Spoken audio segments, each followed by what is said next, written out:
معاشرے کے لیے ادارہ جاتی استحکام بہت ضروری ہوتا ہے۔ اداروں اور معاشروں کے درمیان ایک بنیادی نوعیت کا تعلق ہوتا ہے۔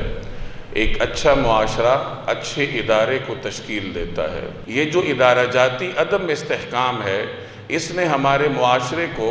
ہجوم بننے میں مدد فراہم کی ہے، لیکن معاشرے کو معاشرہ بنانے میں ادارہ کوئی کردار ادا نہیں کر رہا، کیونکہ ادارہ خود ادارہ بننے میں کامیاب نہیں ہوتا۔ یاد رکھیے، کسی بھی معاشرے میں کسی بھی ادارے کو مستحکم بنانے کے لیے جو سب سے پہلی اور اولین شرط ہے وہ یہ ہے کہ اس ادارے میں مناصب اور تقرریاں وہ میرٹ کی بنیاد پر ہوں، کہ قرآن کریم نے ہمیں منصب اور تقرری کے لیے ایک بنیادی اصول عطا کیا ہے، اور وہ بنیادی اصول بھی دو جلیل القدر پیغمبروں کے سیرت کے ضمن میں قرآن کریم نے ہمیں سکھایا ہے کہ جب بھی کسی کو کوئی منصب حوالے کیا جائے تو یہ دو چیزیں دیکھی جاتی ہیں۔ مذہب نہیں دیکھا جاتا، مسلک نہیں دیکھا جاتا، اور بھی کوئی دینداری نہیں دیکھی جاتی کہ کس کا کرتا کتنا لمبا ہے، کس کی داڑھی کتنی لمبی ہے، یہ چیزیں نہیں دیکھی جاتی۔ یہ چیز دیکھی جاتی ہے کہ وہ حفیظ ہے یا نہیں، یعنی وہ امانت دار ہے یا نہیں۔ نمبر دو، اس منصب کا جو بنیادی اہلیت ہے، بنیادی صلاحیت ہے، وہ اس کے اندر موجود ہے یا نہیں۔ اگر آپ مجھے مسجد سے اٹھا کر کسی کاروباری ادارے کا سربراہ بنا دیں تو ظاہر ہے کہ اس کاروباری ادارے کا بیڑا میں غرق کروں گا۔ اسی طریقے سے اگر کسی کاروباری ادارے والے کو، اگر کسی دکاندار کو آپ کسی تعلیمی ادارے کا سربراہ بنائیں گے تو ظاہر ہے کہ اس نے تعلیمی ادارے کا بیڑا غرق کرنا ہے۔ تعلیمی ادارے کی اپنا ایک ڈیکورم ہوتا ہے، اس کا اپنا ایک ڈسپلن ہوتا ہے، اور اس کو وہی شخص سمجھ سکتا ہے جس کا کوئی بیک گراؤنڈ تعلیمی ہو۔ تو بہرحال ہمارے ہاں ادارہ جاتی عدم استحکام کی بنیادی وجہ یہ ہے کہ مناصب اہل لوگوں کے حوالے نہیں کیے جاتے۔ خود جناب رسول اللہ صلی اللہ علیہ وسلم کا اپنا ذاتی طرز عمل یہ تھا کہ نبی کریم صلی اللہ علیہ وسلم جب کسی کو کسی منصب پر مقرر فرماتے تو اس منصب کے لیے اس کی اہلیت کو دیکھا جاتا تھا۔ حضرت عمر بن عاص رضی اللہ تعالی عنہ جلیل القدر صحابی ہیں، یہ بہت بعد میں مسلمان ہوئے ہیں۔ ان سے افضل صحابہ موجود تھے، لیکن ان کے اندر کچھ اضافی صلاحیتیں تھیں۔ یہ بہت مدبر قسم کے آدمی تھے، جنگی مہارتیں عطا کی تھیں، اور فیصلہ سازی کی قوت اللہ نے ان کو عطا کی تھی۔ تو نبی کریم صلی اللہ علیہ وسلم نے ان کو مسلمان ہونے کے فوراً بعد بڑے بڑے مناصب عطا کیے۔ غزوہ موتہ کے بعد سریہ ذات السلاسل میں نبی کریم صلی اللہ علیہ وسلم نے ان کو سپہ سالار مقرر کیا۔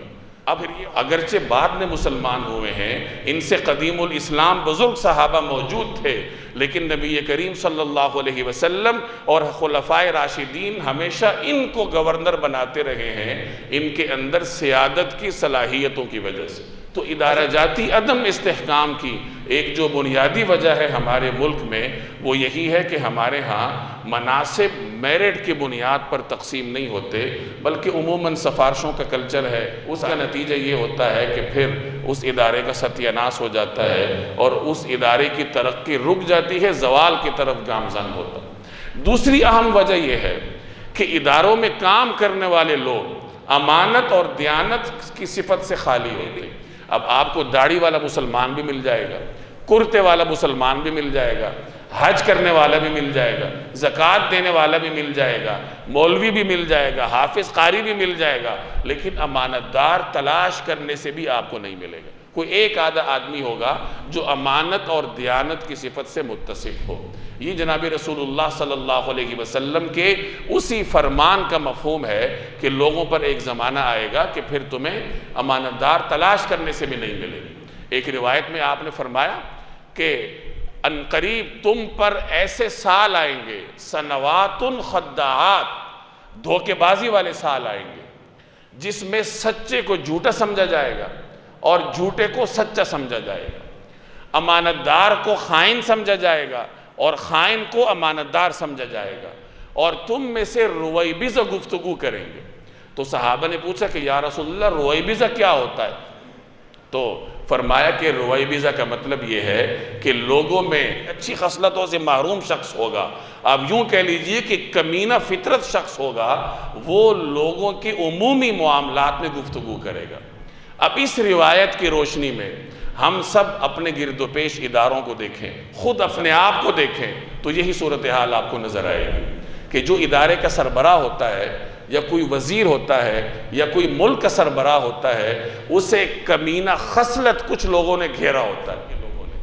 اور وہ کیا کرتے ہیں، ان کا کام یہ ہوتا ہے کہ سچ کو جھوٹ بنانا اور جھوٹ کو سچ بنانا، امانتدار کو خائن بنانا اور خائن کو امانتدار بنانا، اور چونکہ وہ مل کر حملہ آور ہوتے ہیں، نتیجتاً سربراہ کو ماننا پڑتا ہے کہ واقعی یہ درست کہہ رہا ہوگا کہ یہ تو دنیا ہے، یہاں ایک آدمی اپنی چال بازیوں کی وجہ سے یا اپنی زبان کی تیزی کی وجہ سے بچ جائے گا، لیکن قیامت کے دن کہاں جائے گا؟ قیامت کے دن تو رسول اللہ صلی اللہ علیہ وسلم کا یہ فرمان سچا ہوگا کہ ہر خائن کے لیے، ہر غادر کے لیے، ہر دھوکہ دینے والے کے لیے، ہر چور کے لیے ایک جھنڈا ہوگا جو کہ اس کی پشت میں گاڑا جائے گا، اور جس قدر اس کا دھوکہ زیادہ ہوگا، جس قدر اس کا غدر زیادہ ہوگا، اسی قدر اس کا جھنڈا بلند ہوگا۔ تو مختصر یہ کہ